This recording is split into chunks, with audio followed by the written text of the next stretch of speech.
할렐루야. 아멘. 요새 날씨가 많이 추워져서 조금 입이 굳으신 것 같습니다. 다시 한번 하겠습니다. 할렐루야. 아멘. 네, 하나님의 말씀 가운데 이 시간 큰 은혜와 능력이 주님의 오심을 기다리는 대림절 우리에게 임할 줄 믿습니다. 네, 그렇습니다. 지금 우리는 아기 예수님의 탄생을 기다리는 대림절을 보내고 있습니다. 이 주님의 오심을 기다리면서 또 다시 오실 주님을 믿는 그 소망으로 든든하게 그 믿음의 반석 위에 세워지는 저와 우리 성도님들 다 되시기를 주님의 이름으로 간절히 축원합니다. 오늘 말씀 예수님의 탄생에 대한 아주 대표적인 이사야 선지자의 예언의 말씀입니다. 담임 목사님께서 오전에도 말씀해 주셨지만 이 이사야 선지자는 예수님 때로부터 대략 한 700년 정도 전에 활동했던 남유다의 선지자입니다. 이사야 7장 14절 말씀을 우리 잘 아시는 말씀인데 한번 한 목소리로 함께 봉독하겠습니다. 시작. 그러므로 주께서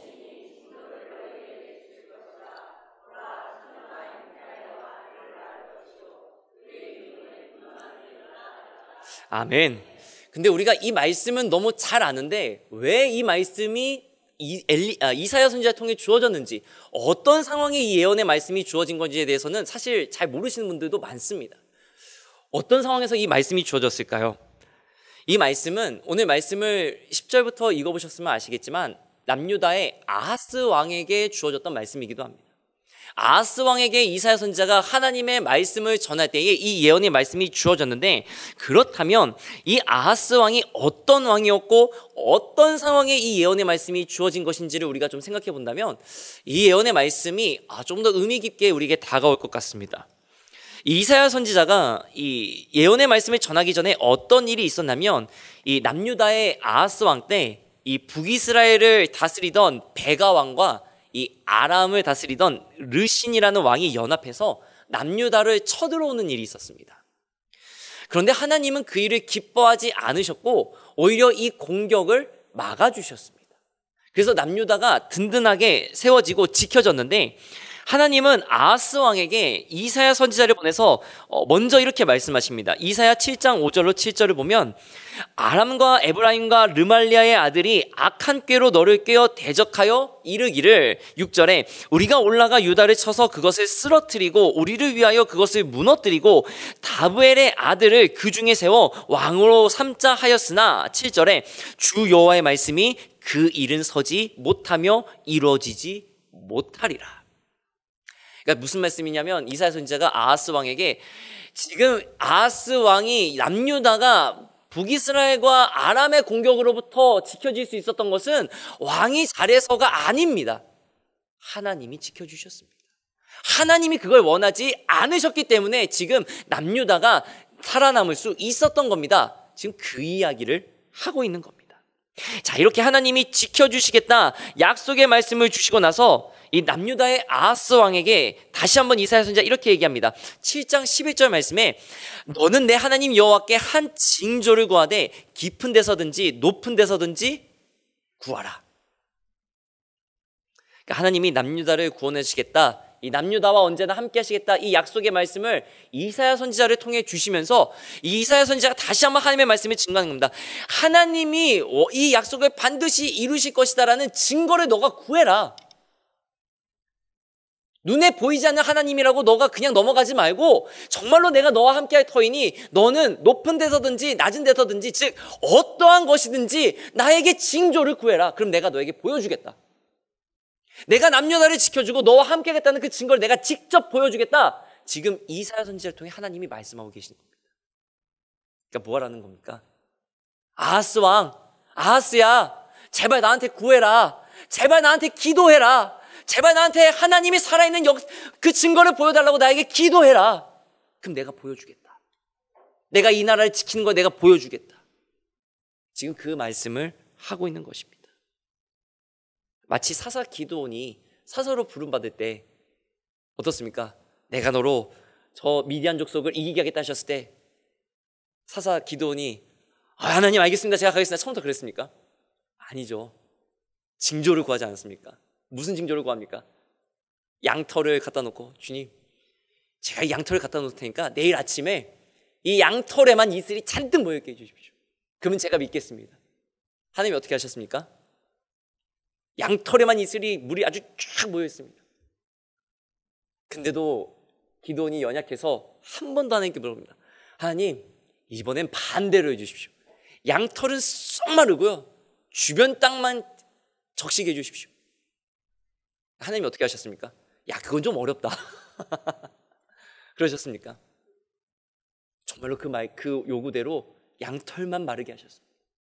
그렇게 역사하셔서 기드온이 사사로 세움받은 증거를 기드온에게 허락하셨다는 것입니다. 마치 그런 것처럼 지금 이사야 선지자도 아하스 왕에게 그러한 징조, 내가 하나님이 나와 함께 하신 그 징조를 내게 구해라, 내가 보여주겠다, 지금 그 말씀을 전해주고 있는 겁니다. 그런데 아하스 왕이 어떻게 반응하냐면 12절 말씀에 우리 한 목소리 함께 읽어보겠습니다. 시작. 아하스가 이르되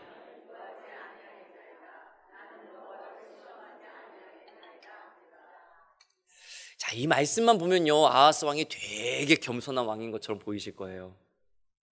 근데 그렇지가 않습니다. 우리말로 이렇게 번역이 되는데 이게 어떤 의미냐면요, 원어적인 표현으로 제가 조금 바꿔서 읽어드리겠습니다. 아니요, 하나님, 그걸로 하나님을 시험하지 않겠으니 징조 안 보이셔도 괜찮습니다. 다시 바꿔서 말씀드립니다. 하나님, 저는 하나님께 아무것도 구하지 않겠습니다. 저는 하나님이 필요 없습니다. 지금 이 얘기를 하고 있는 겁니다. 번역은 굉장히 겸손한 표현으로 써져 있지만 사실 이 말은 뭐냐면 나는 하나님 필요 없어요. 그러니까 그런 거 하지 마세요. 지금 이렇게 얘기하는 겁니다. 실제로요, 역사적으로도 이 아하스 왕은 하나님을 경외하지 않는 왕이었습니다. 이 아하스 왕에 대해서 열왕기하 16장에 보면 알 수가 있는데 16장부터 이제 아하스 왕의 역대기가 나오게 됩니다. 2절부터 제가 읽어드리면 아하스 왕이 왕이 될 때 나이가 20세라 예루살렘에서 16년간 다스렸으나 그의 조상 다윗과 같지 아니하여 그의 하나님 여호와께 보시기에 정직히 행하지 않았고, 3절을 보면 이스라엘의 여러 왕의 길로 행하여, 여기서 이스라엘은 북이스라엘을 말합니다. 즉 우상을 섬기는, 우상에 빠져서 베델과 단의 우상을 세웠던 그 북이스라엘을 말합니다. 그러니까 우상을 섬긴다는 거죠. 이스라엘의 여러 왕의 길로 행하며 또 여호와께서 이스라엘 자손 앞에서 쫓아내신 이방 사람의 가증한 일을 따라 자기 아들을 불 가운데로 지나가게 하며 자기 자식을 우상의 제물로 바쳤다는 겁니다. 4절을 보면 또 산당들과 작은 산 위와 모든 푸른 나무 아래에서 제사를 드리며 분향하였더라. 여기서의 제사는 우상에게 드린 제사를 말합니다. 그러니까 아하스는요, 하나님을 섬기는 왕이 아닙니다. 하나님을 떠난 왕입니다. 그래서 아까 우리가 이사야 7장 말씀에 북이스라엘과 아람의 연합군이 쳐들어왔을 때 이 아하스 왕은요, 하나님을 의지하지 않았습니다. 누구를 의지하냐면요, 아수르를 의지합니다.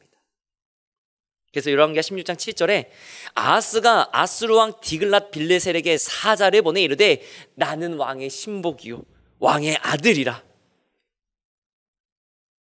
이제 아람 왕과 이스라엘 왕이 나를 치니 청하건대 올라와 그 손에서 나를 구원하소서.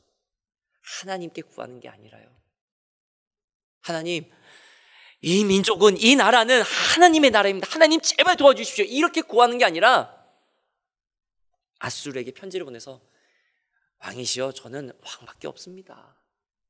제발 저 좀 도와주십시오. 여러분, 그 당시 아수르가 얼마나 강대한 나라였습니까? 그래서요, 이 아수르를 통해 위기를 모면하게 됩니다. 그러니까 오늘 말씀에서 이사야 선지자를 통해 이 예언을 받는 아하스 왕은 어쩌면 하나님의 말씀을 직접적으로, 그것도 여러분 생각해 보세요. 기도하시는데 하나님이 영재야, 내가 증거 보여주니까 어떤 거든지 한번 구해봐라, 내가 보여주겠다, 이러면 어떠세요? 하나님 너무 감사합니다, 내가 정말 하나님 너무 저를 만나주셔서 감사합니다, 이러지 않겠습니까? 얼마나 큰 행운이고 얼마나 큰 은혜입니까? 근데 그 은혜를 어떻게 합니까? 아하스 왕은, 죄송합니다, 좀 속된 표현으로 발로 걷어찬 겁니다. 하나님, 난 필요 없어요. 난 하나님 필요 없어요. 야, 그런 거 하지 마세요. 여러분, 우리가 아하스 왕의 이런 모습을 보면서 첫 번째로 깨닫게 되는 건 은혜는 주어졌을 때 붙잡아야 되는 줄 믿으시기 바랍니다. 은혜는요, 우리에게 늘 언제나 하나님이 부어주시지만, 제가 금요기도 때 말씀드렸지만, 은혜는 하나님께서 늘 우리 주위에 부어주시면 어떻습니까? 우리가 잡지 않으면 안 됩니다. 그건 내 은혜가 아닙니다. 내게 주신 은혜가 될 수가 없습니다. 내 주변에 있는 은혜밖에 되지 않습니다. 여러분, 은혜가 주어질 때, 은혜를 잡을 수 있을 때, 하나님의 징조가 나에게 주어진다 하였을 때 그 증거 반드시 붙잡으시기 바랍니다. 그래야 오늘 아하스 왕처럼 헛되이 은혜를 흘려보내는 것이 아니라 믿음의 증거를 끝까지 붙잡고 든든한 반석에 세워지시기를 주님의 이름으로 간절히 축원합니다. 자, 여기까지만 해도 참 안타까운데 아하스의 다음 행적은 더 안타깝습니다.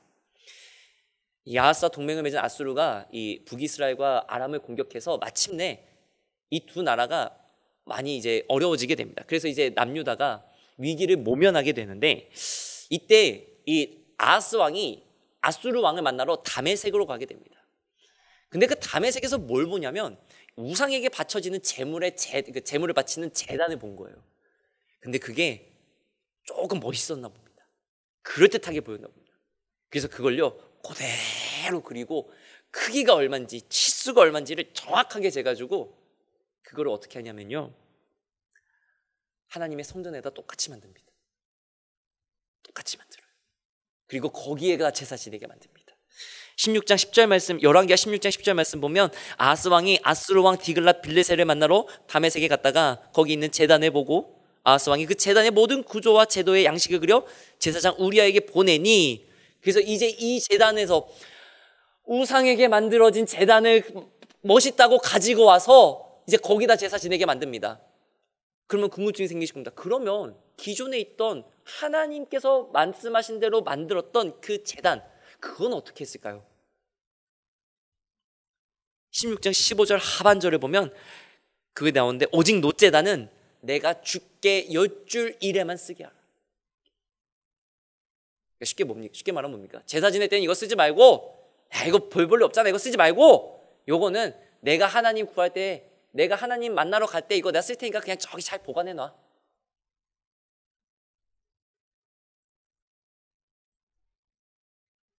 하나님이 기뻐하셨을까요? 멋진 제단이라고 기뻐했을까요? 아닙니다. 하나님이 원하시지 않는 제단이었습니다. 그렇다고 아하스 왕이 정말 자기의 저 말대로 정말로 하나님께 잘 여쭈는 왕이었을까요? 아닙니다. 우리가 그것을 추측해 볼 수 있는 말씀이 있는데 16장 18절 말씀에 또 이렇게 말합니다. 또 안식일에 쓰기 위하여 성전에 건축한 낭실과 왕이 밖에서 들어가는 낭실을 아수르 왕을 두려워하여 여호와의 성전에 옮겨 세웠더라. 이게 좀 말이 어려우시니까요, 표준 세번역으로 바꿔 읽어드리겠습니다. 또 그는 아시리아 왕에게 경의를 표하려고 주의 성전 안에 만들어둔 왕의 안식일 전용 통로와 주의 성전 바깥에 만든 전용 출입구를 모두 없애버렸다. 그러니까 뭐예요? 왕이 다니는 통로, 왕이 성전에 갈 때 쓰는 통로를 다 막아버리고 없애버린 겁니다. 이런 왕이 성전에 갔겠습니까? 하나님을 구했겠습니까? 아수르 왕이 두려워서, 아수르 왕의 입장에서 보면 쟤네는 뭐 저 쓸데기 없는 걸 섬기냐라고 말하니까 그게 두려워서 성전의 문을 막아버리고 통로를 막아버린 이 왕이 과연 하나님께 물었겠습니까? 안 물었을 겁니다. 안 물었다는 것입니다. 그야말로 아하스는 다윗의 혈통임에도 불구하고 하나님을 인정하지 않는 왕이었습니다. 여러분, 우리가 다시 한번 이 아하스 왕을 통해 깨닫게 되는 두 번째는 하나님을 인정하지 않으면 결국 하나님을 떠나게 될 수밖에 없다는 것입니다. 아무리 아하스 왕이 정치나 외교적으로는 뛰어나서 남유다의 위기를 구해내는 왕일지라도, 그러나 아하스 왕에 대한 평가는 결코 좋을 수가 없었습니다. 이사야 7장 13절에 오늘 우리가 읽었던 본문에 이사야 선지자가 이렇게 얘기합니다. 이사야가 이르되 다윗의 집이여 원하건대 들을지어다 너희가 사람을 괴롭히고서 그것을 작은 일로 여겨 또 나의 하나님을 괴롭히려 하느냐. 이게 무슨 말인지 다시 말씀드리면, 다윗의 집이요, 즉 아하스 왕이요, 이게 하나님이 이렇게 은혜를 부어주신데도 그걸 작은 일로 여겨서 하나님을 경외하지 않아서 저 백성들 힘들게 만든 것도 모자라서 이제는 하나님마저 괴롭히려고 하십니까?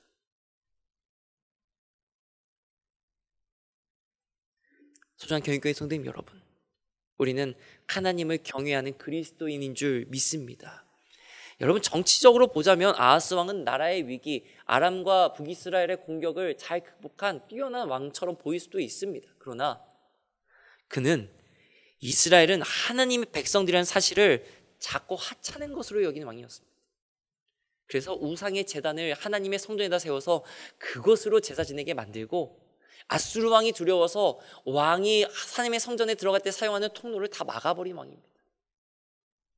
결국 하나님을 경외하지 않는 자는 하나님과 가까워지지 못합니다. 하나님과 멀어질 수밖에 없습니다. 저와 우리 성도님들은 언제나 하나님을 경외하며 믿음의 길에서 떠나지 않는 저와 우리 성도님들 다 되시기를 주님의 이름으로 간절히 축원합니다. 자, 이렇게까지 보면 참 아하스 왕이 안타깝고 참 이 상황이 안타깝지만, 그러나 그럼에도 불구하고 이사야 선지자는 아하스 왕에게 바로 이때에 오늘 우리가 읽은 이 예언의 말씀을 드디어 하나님의 말씀을 전합니다. 이사야 7장 14절 말씀 다시 한번 읽어보겠습니다. 시작. 그러므로 주께서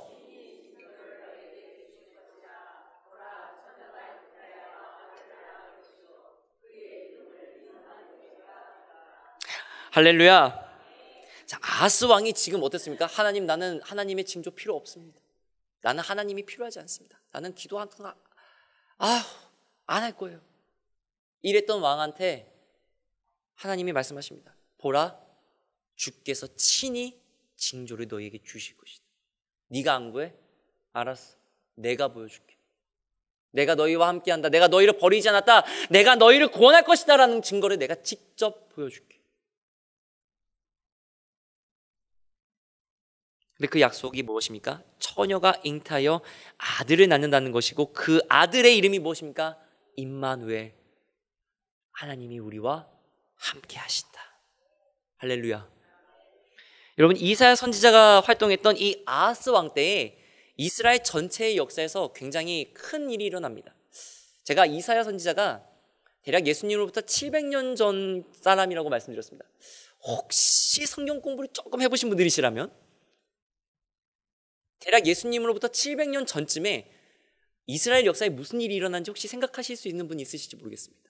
혹시 알고 계십니까? 주전 722년에 이 아까 베가 왕이 쳐들어왔다고 그랬잖아요. 그 뒤를 이은 호세아 왕을 마지막으로 북이스라엘은 아수르에 의해 멸망합니다. 나라가 없어져 버립니다. 그리고 동일한 시기에 이사야 선지자와 동일한 시기에 활동했던 미가 선지자가 동일한 시기에 활동했는데, 미가 선지자도 예언의 말씀, 우리에게 너무나도 잘 알고 있는 예언의 말씀이 있습니다. 미가서 5장 2절 말씀인데, 베들레헴 에브라다야, 너는 유다 족속 중에 작을지라도 이스라엘을 다스릴 자가 내게로 나올 것이다. 그의 근본은 상고의 영원의 힘입니다.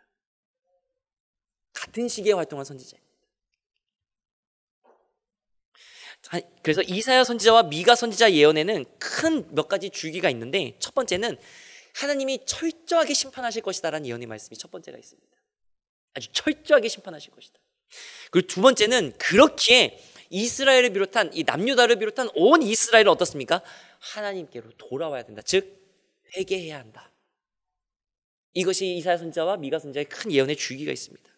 그래서 미가서 6장 12절을 보면, 사람아, 주께서 선한 것이 무엇이면 내게 보이셨나니 여호와께서 내게 구하시는 것은 오직 정의를 행하며 인자를 사랑하며 겸손하게 내 하나님과 함께 행하는 것이 아니냐. 여기서 이사야와 미가 선지자는 남유다에서 활동했다고 제가 말씀드렸는데, 똑같은 시기에 죄송합니다. 제가 계속 추가를 해드리네요. 똑같은 시기에, 비슷한 시기에 북이스라엘에서 활동한 선지자가 있습니다. 오늘 학생부 아이들한테 이걸 퀴즈로 냈는데 못 맞추더라고요. 북이스라엘에서 비슷한 시기에 활동한 선지자가 바로 호세아 선지자입니다. 그래서 호세아 선지자도 비슷한 내용의 예언을, 비슷한 줄기의 예언을 전합니다. 그래서 호세아 선지자가 선포한 그 유명한 예언, 호세아서 6장 1절이 무엇입니까? 오라, 우리가 여호와께로 돌아가자. 우리가 여호와께로 돌아가자. 그래서 이 세 선지자의 큰 예언의 주기 중에 세 번째는 무엇이냐면, 그 아까 호세아서 6장 1절 말씀의 뒷부분과 같이 심판의 후에는 하나님께서는 회개한, 즉 남은 자들을 세우시고 회복시키실 것이다. 그래서 이사야 선지자는 어떻게 예언합니까? 그 남은 자들을 뭐라고 표현하냐면 그루터기라고 표현합니다. 그루터기. 이사야 6장 13절에 이렇게 기록합니다. 그 중에 10분의 1이 아직 남아있을지라도 이것도 황폐하게 될 것이니 밤나무와 상수리 나무가 배임을 당하여도 그 그루터기는 남아있는 것 같이 거룩한 씨가 이 땅의 그루터기니라. 그렇습니다. 아하스를 비롯한 너희 이스라엘 모든 백성이 하나님을 경외하지 않는다 해도, 하나님께 아무런 징조를 구하지 않는다, 하나님은 필요 없다고 얘기할지라도 나는 너희와 함께하는 하나님이다. 나는 너희를 버리지 않을 것이다. 나는 이스라엘의 하나님이다. 임마누엘의 약속을 반드시 지키는 하나님인 줄 알게 하여 주신다. 이사야 선지자를 통해 하나님이 지금 약속의 말씀을 주고 계신 것입니다. 그리고 이 약속의 말씀이 어떻게 이루어졌습니까? 대략 700년의 시간이 흐른 뒤 베들레헴 에브라다야, 네가 작은 곳일지라도 내게서 이스라엘을 다스릴 자가 나오는데, 그 다스린 자는 처녀를 통해서 나오는 아들, 바로 예수 그리스도. 그 예수 그리스도를 통하여 하나님은 비록 남유다는 586년에 멸망하지만, 그러나 어떻습니까? 하나님의 자녀들, 남은 자들은 구원의 역사로 이끌어 가신다는 그 약속을 이루셨다는 것입니다. 할렐루야. 이사야 선지자의 오늘 7장 14절의 예언을 통해 우리가 세 번째로 깨닫게 되는 것은 무엇입니까? 하나님의 역사심은 반드시 이루어진다는 사실을 꼭 기억하시기 바랍니다. 아하스 왕이 만약에 하나님의 도우심, 징조를 구했다면 반드시 큰 은혜의 역사가 일어났을 것입니다. 그러나 그렇지 않다 하여도 하나님은 그와 상관없이 하나님의 뜻을 이루어 가시는, 임마누엘의 역사를 이루어 가시는 하나님이신 줄 믿으시기 바랍니다. 여러분에게는 임마누엘, 하나님이 나와 함께 하신다는 믿음의 증거가 있으십니까? 있으십니까? 혹 내가 구하지 않아서 아하스 왕처럼 하나님, 나는 하나님 필요 없어요, 나는 증거 구하지 않겠어요, 나는 기도하지 않겠어요, 혹시 이런 모습으로 하나님 앞에 서 있지는 않으십니까? 주님의 오심을 기다리는 대림절, 여러분 하나님의 말씀과 기도 가운데 임마누엘, 하나님의 증거를 구해보시기를 주님의 이름으로 간절히 축원합니다. 하나님이 이사야 선지자를 통해 남유다에게 내가 너희를 버리지 않을 것이다 약속의 말씀을 주었던 것을 예수님을 통해 이루어 주셨던 것처럼, 이 대림절 주님 주시는 그 믿음의 증거, 내가 정말 주님을 만났고 내가 정말 예수님을 믿을 수밖에 없는 그 증거를 꼭 가질 수 있는 은혜의 대림절이 되실 수 있기를 주님의 이름으로 간절히 축원합니다. 히브리서 11장 1절로 2절 말씀 우리 한 목소리로 함께 봉독하고 마무리하도록 하겠습니다. 시작. 믿음은 바라는 것들의 실상이요 보이지 않는 것들의 증거니 선진들이 이로써 증거를 얻었느니라. 할렐루야. 기도하겠습니다.